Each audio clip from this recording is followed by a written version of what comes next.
to lose a football game, isn't it? Probably a bit of an understatement, you'd say. Okay, thanks a lot, Franny. No, it's a learning curve. I think if you have a look at the overall experience levels of the team, we were young. We were young at the start, even younger during the game. So sometimes it's one of those that pain, that hurt, that disappointment can act as a driving force and a learning curve for some of the players. Not some, all of the players.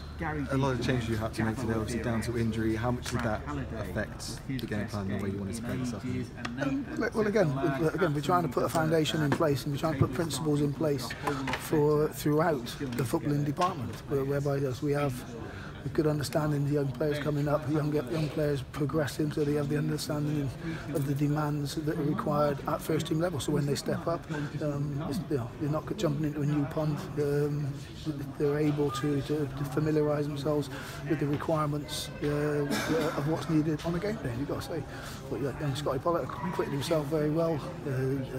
Jay again acquitted himself very well, and again we just needed that little bit more robustness that you get probably sometimes with a little bit more experience. But again, you've got to say, very pleasing. Had opportunities, probably had a great opportunity to go 3-1 up when the lad just nicked it off of junior's toes inside the 6-yard box.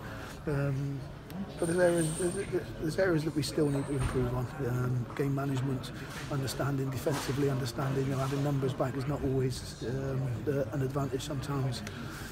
The positional play and understanding will improve and needs to improve. And again, but the more people get used to the elements that I'm trying to bring into the team, the more familiar they get, and we'll be able to iron them out slowly.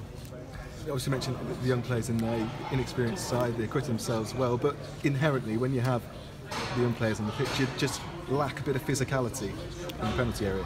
Yeah, well, not only in the penalty area. I thought over the pitch, I think on a number of occasions we got out-muscled, which you're going to get. I think there was a couple of times when balls bounced around. I think it was at young Scotty Pollock. I think he got rolled twice, and the man got the wrong side of him on the halfway line. And a little bit of experience would have told you, right, well, I'm going to take one for the team now and I'm going to wipe the lad out. And again, that's how honest some of our play is, whereby we're trying to get to scramble back to get back goal side, and we end up with chasing people back. They end up with a shot at our goal, and you think, well, yeah, that's game management. Take one for the team. But that's a learning curve. And again, I think the young lads will enjoy watching it back because they played in the game that really matters. Yeah, and that disappointment is the spur that's needed to make sure they're out every day practicing, understanding and developing their skill sets that are needed at first team level. You obviously mentioned the game management side. You conceded late at the end. You conceded late in the first half. So how disappointing is that? I'm trying to go through the goal again. What was the goal again? The lad goes to ground. He's able to manoeuvre the ball, manipulate the ball while he's on the ground. That can't happen. The worst way. You get your feet involved in it. You keep him on the ground. You stay goal side, and you make sure that he can't play the ball or pass the ball when he's on the ground. And again, sometimes I think the players might have been waiting for a decision for obstruction because the lad's trapping the ball between his legs. I think if the player would have stamped him, he probably would have given a penalty away for stamping. Again, I've got to mention, I've had the benefit of looking at the penalty. He's given the penalty, the lad's a yard outside, and you're thinking. And again, so that does affect the flow of the game. And I take it, well, that's not a criticism of the referee, but he's given a penalty that's a yard outside because of the information that he's been given. Makes it, we know we're going to be in for a difficult afternoon. Injuries this afternoon. We saw Sam Foley obviously didn't start. A couple of players, Ash Taylor and John Joe aren't quite fit yet, and then Sean McWilliams, of course, coming off, and George Cox as well. Are you concerned at all about depth in the squad? Have you got the numbers there? Yeah, again, you're talking about good players that were unavailable for selection. Dean Bowditch is in that as well. He picked up an injury, so yeah. But we're going to get periods like this, not only this season, next season again, where we are going to be where opportunities are going to arise for some of the younger members of the squad, some of the players that aren't getting the game time again, and that's what we're trying to say. Make sure on a daily basis, on a weekly basis, you are ready. So what we do in training, it's about taking on board information, making sure when you do get your opportunity, you take it. You've got to say today, the players came in and they acquitted themselves. Disappointing result. Because of the skirmish in the last minute that fell to them, but apart from that, good learning curve for the young players, and again I think it shows again that there's no fear from me with identifying talent and not so much thrusting them, using them, and having an understanding of what their skill sets are and trying to mould that into the team framework. The fans, of course, always appreciate the youngsters coming through and being given an opportunity. Do you need a few more senior heads in before the end of January? Well, again, I think I don't think now is the right time to be talking about recruitment policy.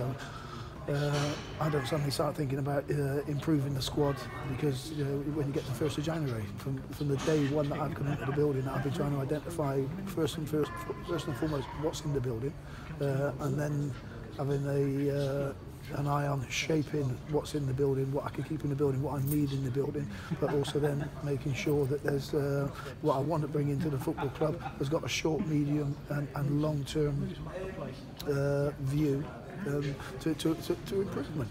Again, we know where we are, we know where we want to get to, and it's a journey that I've got to say there's a lot of people on board with what we're trying to do. And again, showing the faith in the younger players, giving them that opportunity. Again, that can have a ripple effect then down into the youth ranks because they know we even when we're not directly watching training, we know what they're doing. We're watching and monitoring their progression as young players, and if the need arises, if the opportunity arises, they've got to be ready. And I think that can have massive effect on the young players when they're coming in and they see the first team coaching staff coming over, watching training.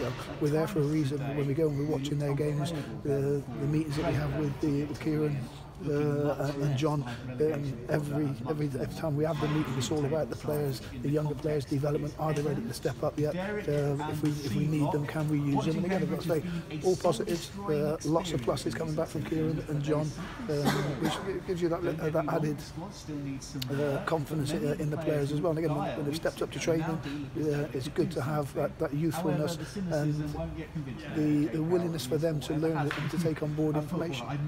And finally, Keith, after today's results, 6 points off the bottom two, you've got Morecambe next weekend. Does that just add a little bit more significance onto that game? Well, every game is important from now to the end of the season for different reasons, and for every single individual as well. We're playing to stay on this journey.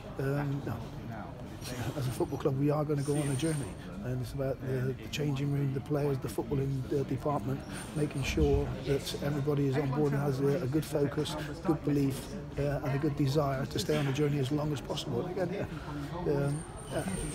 we know this is going to be a long season, but we're ready for it. We see it as a challenge, and we've got to say today, no one shied away from the challenge. Keith Curle, thank you very much.